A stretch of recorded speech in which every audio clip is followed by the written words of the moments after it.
Cancel. Sorry.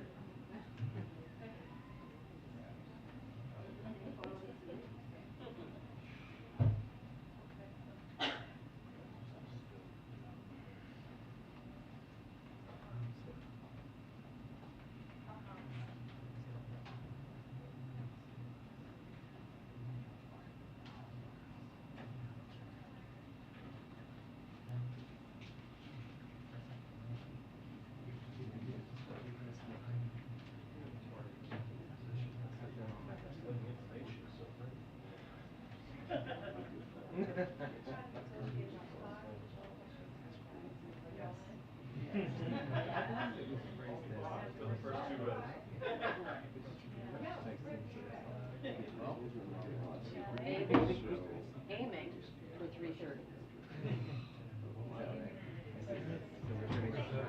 4 minutes. We're not super confident.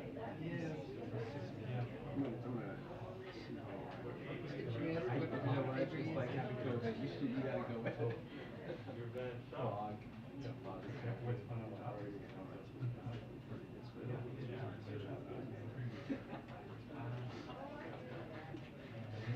Clearly had a roll. That's cool.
2-minute warning to press briefing, 2-minute warning to press briefing. Thank you.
Oh, hey, okay. Good afternoon, everybody. Okay, I have one thing at the top for everybody. So I know a lot of people have been asking about the Summit of Americas, and you probably saw tonight at 6 o'clock there'll be a background call with some of our experts who later today, clearly at 6 o'clock, who will discuss the summit in detail and give you all the information that you wished for. But I wanted to give a quick preview each day of the summit, so you all have it now. And it will be arranged around 5 key areas that President Biden will focus on. On Wednesday, the focus will be on economic agenda for the region and promoting health systems and health security. Thursday, we'll be responding to the climate crisis and combating food insecurity. And Friday, we'll focus on migration in the Western Hemisphere. You can expect to see deliverables in those areas announced by the President and other members of his cabinet on all 3 days relating to those focus areas. And one final item of note, later this afternoon, hoping before our background call at 6, we will share the list of countries attending for the summit. I know everyone's excited about that. Everyone's been looking forward to that. And also, we're going to try and end this at 4:15. I want to make sure I get to people in the back, so I just want folks to be mindful. I want to make sure that we make our rounds, and so that people could have their questions answered. And with that, Chris, you want to kick us off? Okay, I just have two questions. So given the people who are not going to the summit, President of Mexico, President of Honduras, who the Vice President recently spoke directly to, what does it say about the strength of U.S. influence in the region of these people deciding they don't want to go? Yeah, let me just speak to the President of Mexico very quickly, because I have something in there for you. We have had candid engagement with President Lopez Obrador, as well with other regional partners, for more than a month regarding the issue of invitations to the summit. It is important to acknowledge that there are a range of views on this question in our hemisphere, as there are in the United States. The President's principled position is that we do not believe that dictators should be invited, which is the reason that the President has decided not to attend. We look forward to hosting Foreign Secretary Ebrard as the Mexican representative, and we welcome Mexico's significant contribution to the summit, to the major summit deliverables. President Biden and the First Lady look forward to welcoming President Obrador and the First Lady of Mexico to Washington in July for a bilateral visit. At that meeting, President Biden and President Obrador will have the opportunity to carry the work forward for the summit. To your actual question, I just wanted to make sure I dealt with Mexico because we had a little announcement there. The U.S. remains the most powerful force in driving hemispheric actions to address core challenges facing the people of the Americas: inequality, health, climate, and food security. And so the President continues to be a leader in the hemisphere. The other question is, Russian President Vladimir Putin said that if the West needs to deliver rocket systems, Moscow will hit objects we haven't yet struck, possibly expand the attacks. What is the administration's thinking on that? How is the White House interpreting that comment? Yeah, so I would refer you to the President's op-ed that he did just last week, the New York Times, in which he laid out our objectives, which is in Ukraine, and explain why we are sending Ukraine more advanced rocket systems and munitions. We are providing them with capabilities to help them defend their territory from Russia advances. Remember, this is Russia's advancement onto their sovereignty, onto their territorial integrity. This is Russia's war, and what we're trying to provide with historic assistance to Ukraine is so that Ukraine could fight for their freedom. Thanks, Karine. The compromise that is being worked on the Senate side on Capitol Hill sounds like it might include some incremental expansions to background checks, possibly maybe encouraging more states to adopt red flag laws, but it wouldn't be a major expansion of background checks or raise the purchasing age for semi-automatic weapons or ban magazines, large capacity magazines. How is the President thinking about a compromise like that? How disappointed would he be if it didn't include many of the things that he just laid out the other night? So let me just say that the President is encouraged by the discussions that are happening currently in the Senate, by the bipartisan group that's being led by Senator Murphy and other members, and it shows the urgency of the moment. Look, so we have to remember that while there have been measured victories on gun violence prevention in recent years, there hasn't been a wide-ranging bill passed since 1994. That's almost 3 decades ago. So the President has made it clear that it's time for Congress to act. We've seen the House take some actions last week. They're going to take some more actions this week. And so he can't do it all alone, right? He has taken some actions, some executive actions, as we've talked about here, and he believes that Congress should continue to act, and we are going to see how the negotiations go. We're going to give it the space that it needs, and we're not going to speak to what exactly is being discussed, the pieces of legislation, but we are encouraged, and we think these incremental steps, these steps that they're taking, this conversation that they're having is very important for the moment. So does he consider this compromise that is potentially taking shape to be wide-ranging?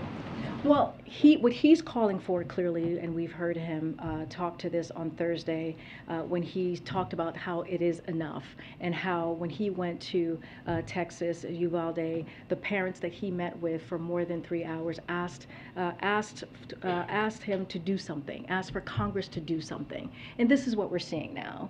We believe Congress needs to act, and what we're seeing is that they're taking those actions by having this conversation, by having these negotiations negotiations to act. And again, we haven't seen these types of steps in a long time, and so the president is encouraged by it. He welcomes it. We have to see what will come out of the negotiations. You said he's giving them space. I mean, he's not in regular communication Well, with either the Democrats or Republicans involved in that I'll say compromise. this. What I can say is that, I'm not going to, as we like to say, we don't read out any private conversations, but, and I've mentioned this last week, our Office of Leg Affairs, his Office of Leg Affairs have been in constant communications since the Uvalde shootings, more than dozens of conversations with leadership in Congress, with the negotiators, and also with staff. So that has been continuing. So his staff has been very involved in that.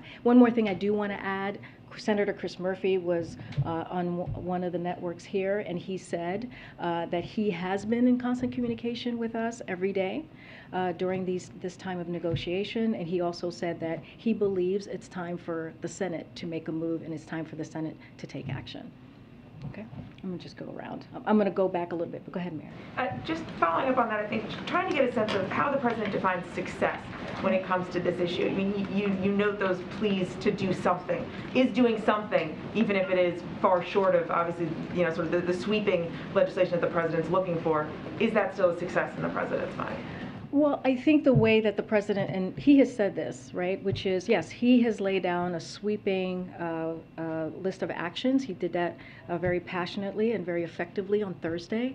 And what he is saying, because the parents, what he heard directly from the parents in Uvalde and families, is that they just want to see some action. They want to see that Congress actually can put their politics aside and come in a bipartisan way and deliver something. And when you think about the red flag law, I know Nancy was asking me about that. 72% of Americans want the red flag law, and so that's encouraging. That is important. And if you think about it too, if you look at the shootings in the past, Parkland, if the red flag law was in place back in 2018, that would have prevented, if it was enacted, that would have potentially prevented that tragedy. So, and now Florida has that red flag law, and it has prevented tragedy in the state. So there are things here that are very important. I think that are going to have some impact. Of course, the president's always going to call for more, but we want to see action, and that's what we're hoping to see with the negotiation that's currently happening in the Senate. And on the timing of all this, Leader Schumer wants to give enough time for negotiators to try and find some common ground, but also wants to be able to get, especially Republicans, on the record on where they stand here. How long does the president believe these talks should be able to continue if there isn't, a real formal agreement yet? I mean, look, the president wants action right away, as soon as possible. He doesn't want to. Clearly, the families don't want to wait, who have lost their loved ones, sadly. But we leave the mechanism to how this process is going to work and move forward to Senator Schumer. I'm gonna go take some in the back here. Oh my gosh. Go ahead, I know you yelled a question at me when I was walking out the other day. So on Chinese tariffs, I want to ask about the Commerce Secretary said the president has asked her to look into possibly removing tariffs on some imports coming in. If that happens, have there been conversations with the Chinese about them dropping their tariffs for U.S. products going into China? So I just don't want to get ahead of that. I know when the Secretary was doing Sunday television yesterday, she spoke to this.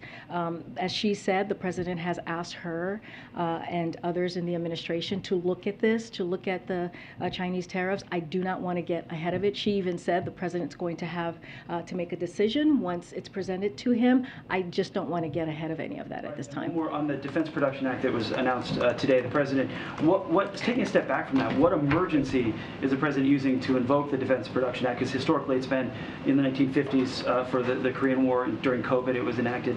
What emergency is it, or what's the real emergency in the solar industry for the Defense Production Act? So let me, I was going to say first, the president, when he takes the Defense Production Act, it's to make sure that he's delivering for the American people. It is an important tool that he has used a couple of times, and it has been incredibly effective. So for this particular Clean Energy Defense Production Act, he is invoking the Defense Production Act to rapidly expand domestic production of solar panel parts, building insulation, heat pumps, and more. He is putting the full force of the federal government's purchasing power behind supporting American clean energy manufacturers, and he is providing U.S. solar deployers the short-term stability they need to build clean energy projects and deliver more affordability energy to American families and business.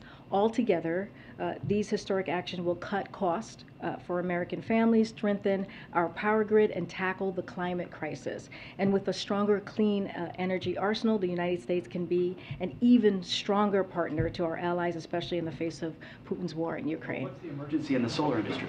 Well, this is just a step to get to a place where we do have a clean energy arsenal. And so this is a very important part of the president's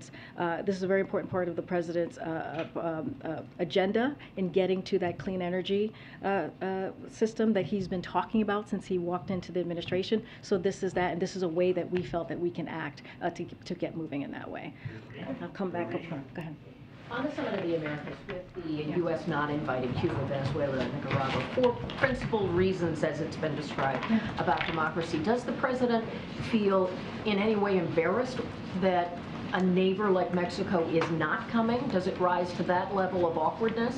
Well, let me just first say that the president was aware that when speaking to Obrador, that he wasn't going to attend. He was aware before the press conference was made, before he made his decision to make that announcement. So there was communication there, and he was made aware. Look, we have had candid engagement with the president of Mexico, as well with other regional partners for more than a month regarding the issue of invitations to the summit. It is important to acknowledge that there are a range of views on the question on this question in our hemisphere, as I mentioned earlier.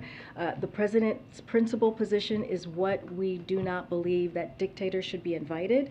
That said, we look forward to hosting Foreign Secretary Ebrard as the Mexican representative, and we welcome Mexico's contribution to the major summit deliverables.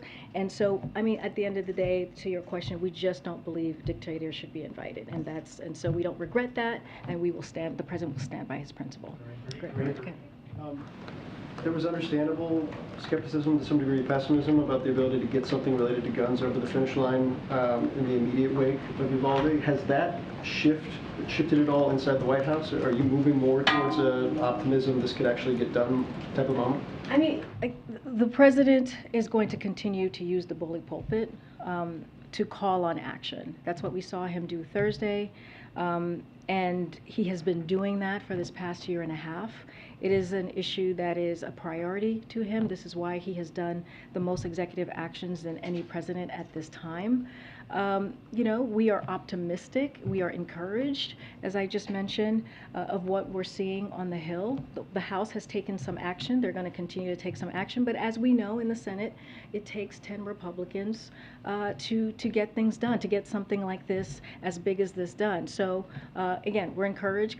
Senator Murphy has been pretty positive, and so that is something that we listen to, and we're going to continue having conversation from the staff level to members and staff on the Hill. And then one on a separate issue, on gas prices, I understand what the administration has done up to this point on the policy side of things. I also understand it's a global marketplace. Yeah. Given the fact that they keep hitting new highs, are there new initiatives, new policy proposals that your team is working through right now that could possibly have an effect that you could roll out in the weeks ahead if prices continue where they've been? So everything's on the table, as you heard us say the last couple of weeks. But I do want to say, look, if you look at what happened when Putin started amassing troops on the border with Russia, the price of gas has increased by $1.51. And I also want to add, because this is really important so that people understand and flag that similar issues are happening around the world. In the EU, gas is $8.15 per gallon and has increased by $1.74. In Germany, gas is $8.88 per gallon. It has increased $2.16. In Canada, gas is $6.23 per gallon and has increased $1.93. And all of this has happened since December of 2021. This is to your point, Phil, which is this is a global challenge. This is something that everyone is feeling across the globe. But we understand that prices, these gas prices, including food prices in particular, those two things, as we look at inflation and trying to make sure that we're fighting inflation in every way that we can, is hurting families. Is hurting families, especially as they sit around their kitchen table. But we're going to continue to do everything that we can. I don't have anything to preview for you, but one thing also I want to say, the rescue plan has really been able to help us put us in an economic place where we're stronger, and we saw that with the jobs numbers on Friday, and that is an important thing to note as well, because when the president walked in, and this is something that we have to really continue to remember, we were in an economic crisis, and the president met that moment by putting forth the American Rescue Plan, by Democrats on the Hill voting for that plan, and really putting us in a place where we look at today in a much stronger economic situation where we can actually deal with inflation head on. We have a lot of work to do, and we understand what the American people is feeling, but we are in a stronger place to take that on. Oh my gosh. Okay, let me just go to the back. I'm trying. Go ahead. Yeah, I haven't seen you in here in a while, so. So Washington Post feature over the weekend showed that the U.S. still has 94 contracts with the Saudi military, and that Americans have been helpful in the coalition's offensive operations in Yemen. The admin has said the U.S. support is only defensive. Is the Post report wrong? Wait, say that last part. You kind of went out a little bit. The admin has said the U.S. support is only defensive. Say that whole. Can you just say the whole thing? You said 94%. Sure. So a feature in the Washington Post this weekend showed that the U.S. still has 94 contracts with the Saudi military, and Americans have been helpful in the coalition's offensive operations in Yemen, but the admin has said it's only support is only defensive. So is the Post wrong in that? So let me speak to the Washington Post piece. Is that U.S. diplomacy under our administration has established a ceasefire in Yemen, and the most peaceful period that we have seen in 6 years. So I think the results of our approach speak for themselves, but I can't speak to what has happened earlier prior to this administration, earlier years of the war. And just to your point about aircrafts and what's happening there, and even training pilots, I know that's been part of the discussion as well. Look, we are committed to helping Saudi Arabia defend its territories. Since last year, Saudi Arabia was attacked by nearly 500 missiles and drones. Most of these threats were defeated by the anti-air systems and Saudi aircraft firing air and air munitions. 70,000 Americans live and work in Saudi Arabia, including in the areas targeted by these missiles and drones. So we're going to continue that support because they need to defend themselves and what they're seeing. What evidence can the White House point to that repairing relations with Saudi Arabia will lead to reduced gas prices here in the United States? Well, when it comes to oil or gas prices, that's something that OPEC Plus deals. We do not get involved in any of that. That is not the conversations that we have with Saudi Arabia. And I know OPEC Plus made an announcement last week on Friday, and we welcome that announcement, but that is not part of our agenda when we have a discussion with them. Hold on. Oh my goodness. Go ahead, Jen. Thanks, Karine. Back to the Summit of the Americas, with Mexico and Honduras not coming and El Salvador not being expected.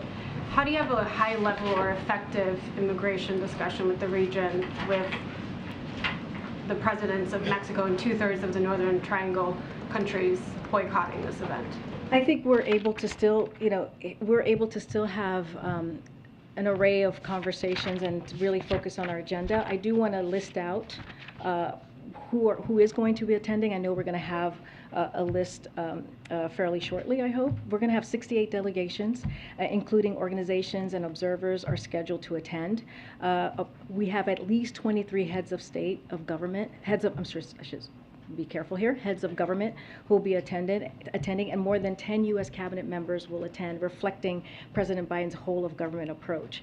So I listed out each day what our agenda is going to be, what we're going to discuss, which is also very important. But we are going to have it on par.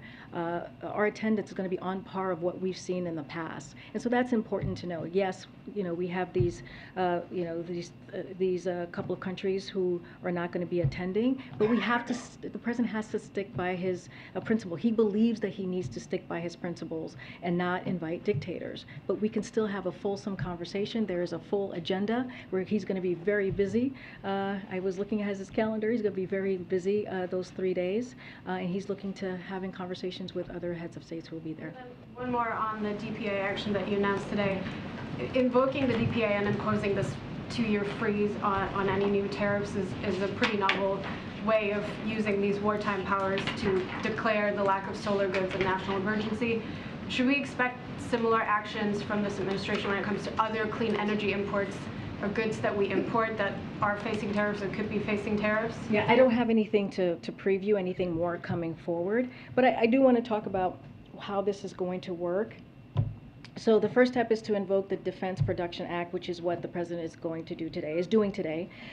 This kicks off a process that includes relevant federal agencies and stakeholders to quickly determine most immediate needs and identify the appropriate financial tools and resources to meet those needs.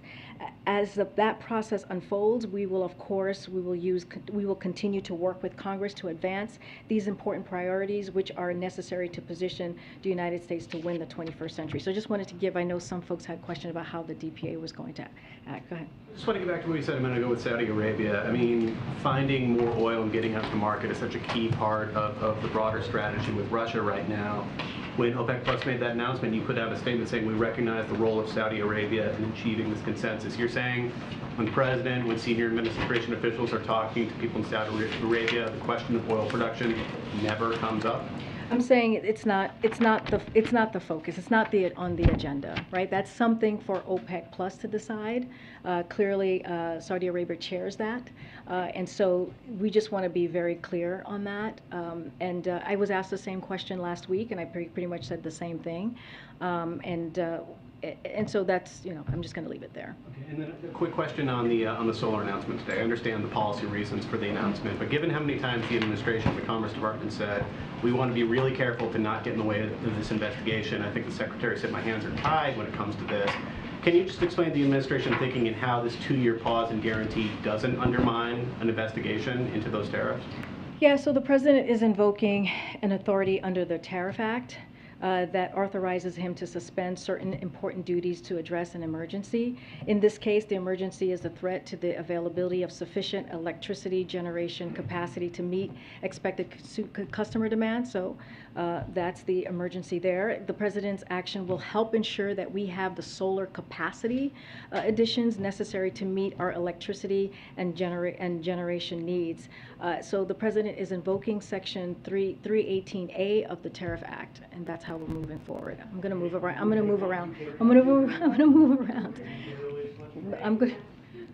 Go ahead, Stephen. Just to follow up on Saudi Arabia, it's been reported as fact the president has decided he is going to go this summer. You said on Friday it was still a possibility. Can you give us a sense of where that decision stands today? So we have no travel to announce today, but I can assure you that what the president is focused on is first and foremost is how his engagements with foreign leaders advance American interests. That is as true with Saudi Arabia than anywhere else, with anyone else.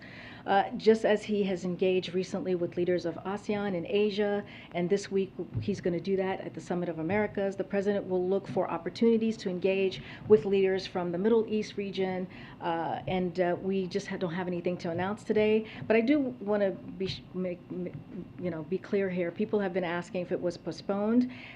Look, the president said himself on Friday, I believe, yes, Friday, that there was a a visit in the works, but it wasn't moved or postponed. It was that reporting is actually not accurate.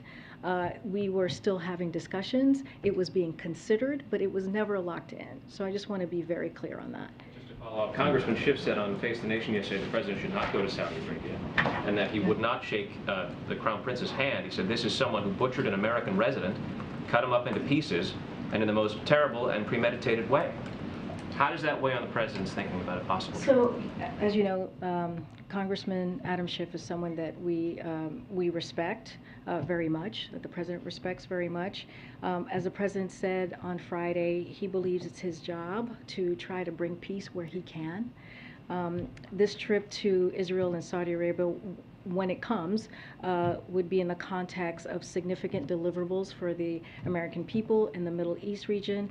You know, we look forward to consulting closely with members of Congress, but again, I don't have a trip right now to announce, so there's really, I don't want to get ahead of something that we just don't have anything to share.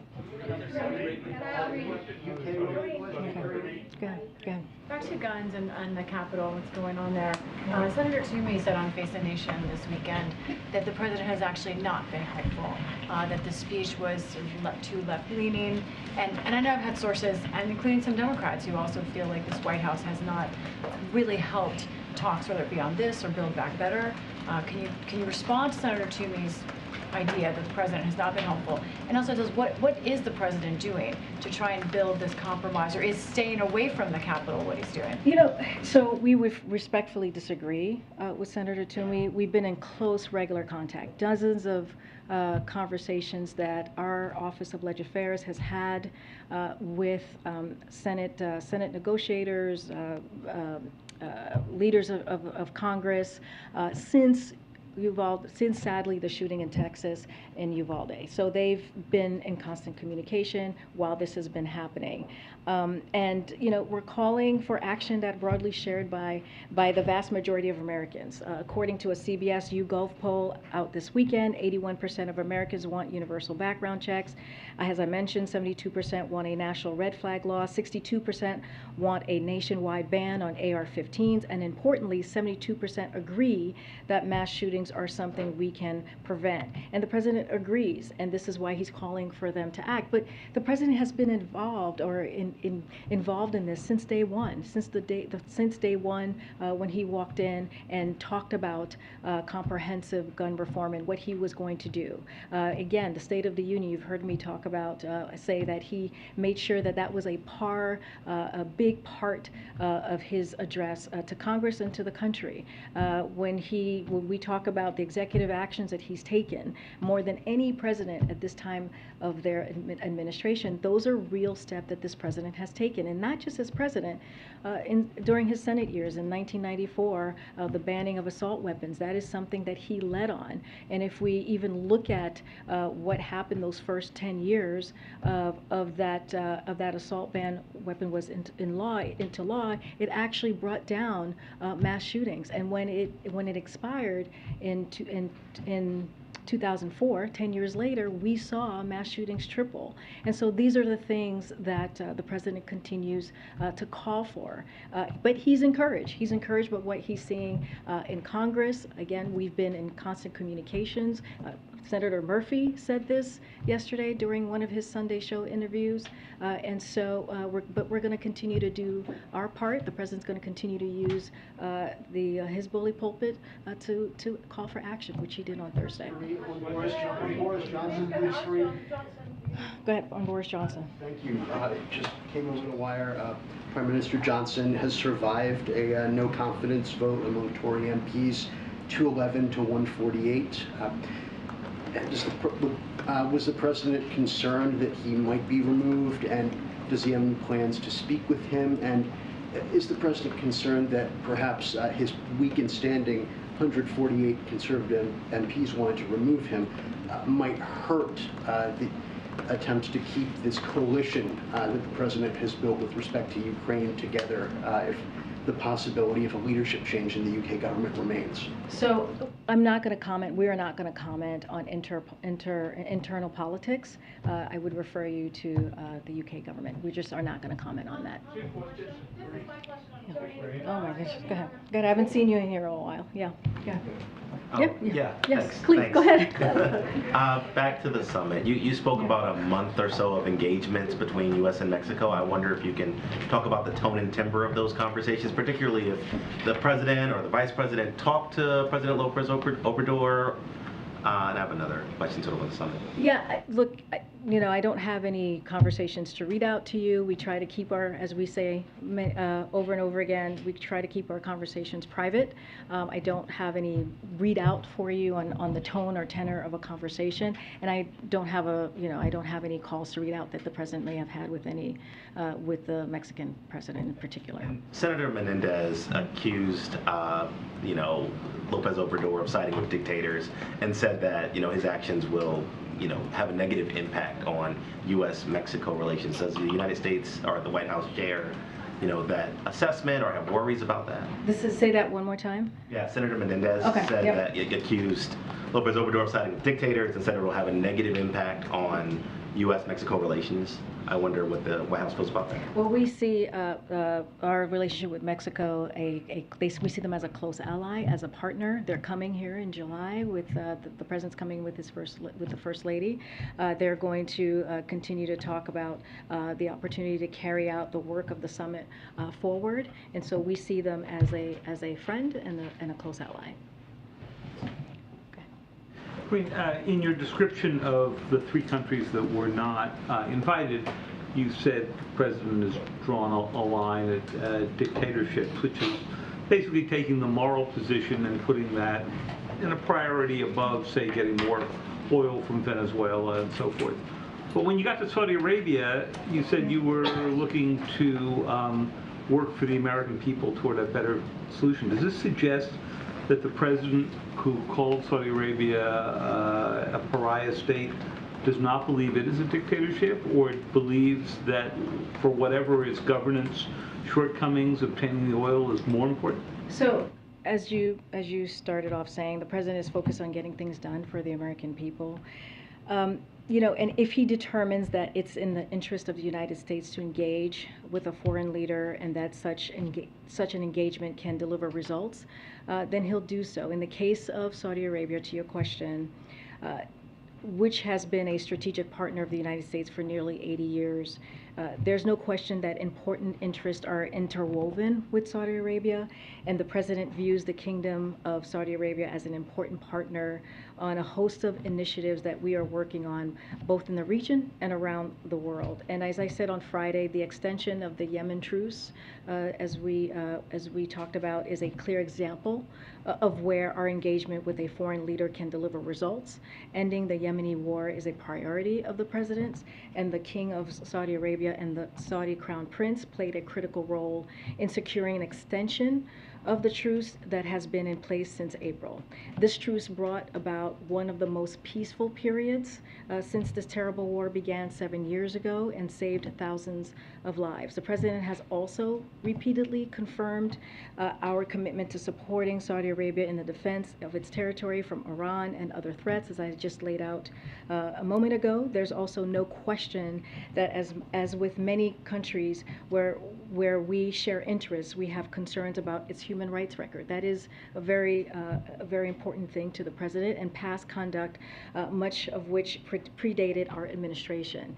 And we raise those concerns with them, as we do with others. And of course, there are also strategic priorities that are important to address, and our contacts and diplomacy have intensified recently, and that will continue. I'm going to continue because I want to get around. You have about 10 minutes. Is Iran a pariah state? Thanks, Karine. And does the White House have a reaction to Russia imposing personal sanctions on Secretary Yellen, Secretary Granholm, and others in the U.S.? Oh, I've not seen that, so I don't have a comment from here on that. Okay. No.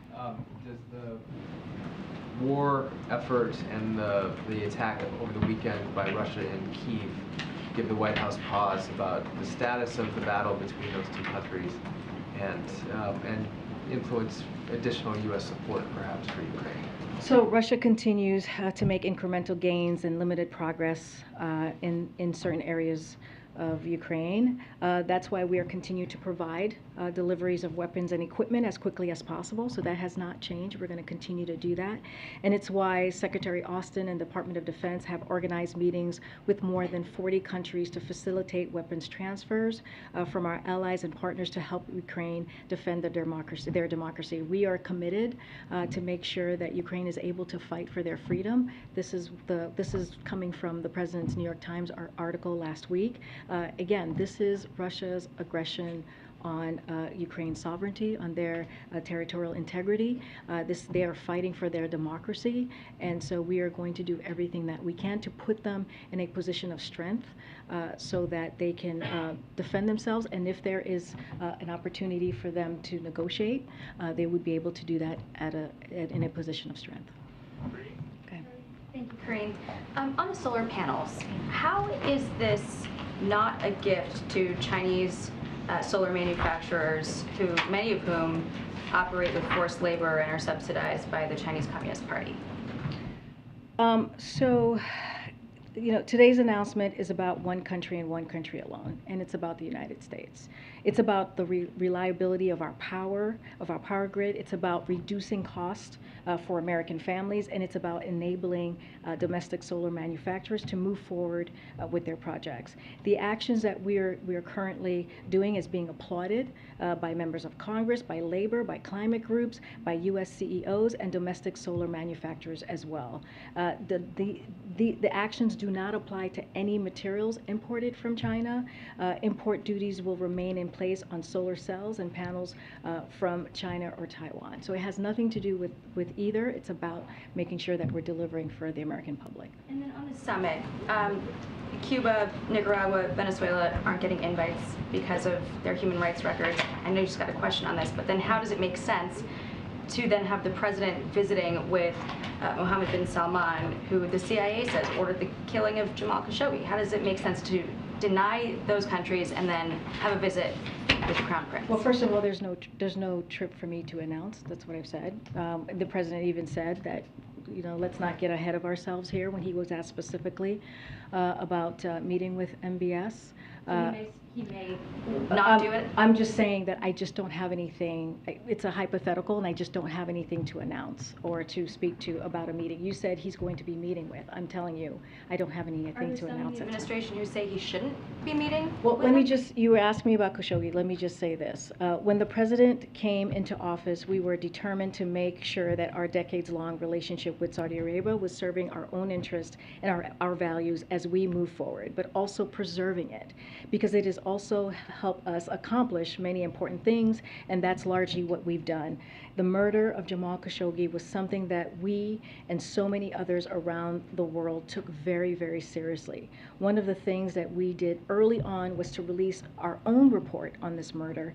At the same time, we initiated the so-called Khashoggi ban to make sure that any country that seeks to use tools of repression against people abroad who are criticizing in one way or another, the government would pay a price for that, and we've used it multiple times since. At the same time, we thought it was very important to engage Saudi Arabia.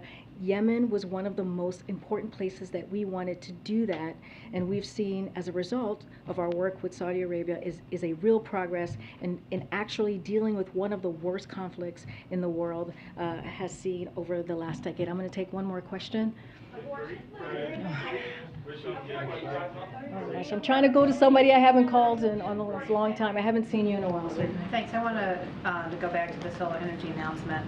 We're seeing big increases in electricity rates in many places around the country for the summer. Regulators are warning about an elevated chance of blackouts this summer, particularly in the western and midwestern states. The DPA announcement today isn't going to have any kind of immediate impact on those events. So I'm wondering if there are actions that administration can take that would address those issues this summer, and if that's something that you're working on. Well, I had said earlier that we're going to continue to work with Congress to advance important priorities, so that's going to continue as well. But the steps we're taking today are in response, to an urgent need to grow the domestic clean energy economy and strengthen U.S. energy security. They are part of the President's multi-pronged approach to accelerating the transition to a clean energy future made right here in America. This is particularly urgent given the impact of Russia's invasion in Ukraine on the global energy supply, as well as intensifying the impacts of climate change on the electricity grid. So this is just one part. We're going to continue to call on Congress to make sure that they are also acting, but this is an important first step in getting to our goal. I'm just saying, what I would say is this is an important first step. I don't have the specifics on when it will have an impact, but this is an important step to getting to where we need to make sure that we are actually heading to a place where we're getting to a clean energy. That's it. All right. We're gonna go. We're gonna get going, guys. It's time. It's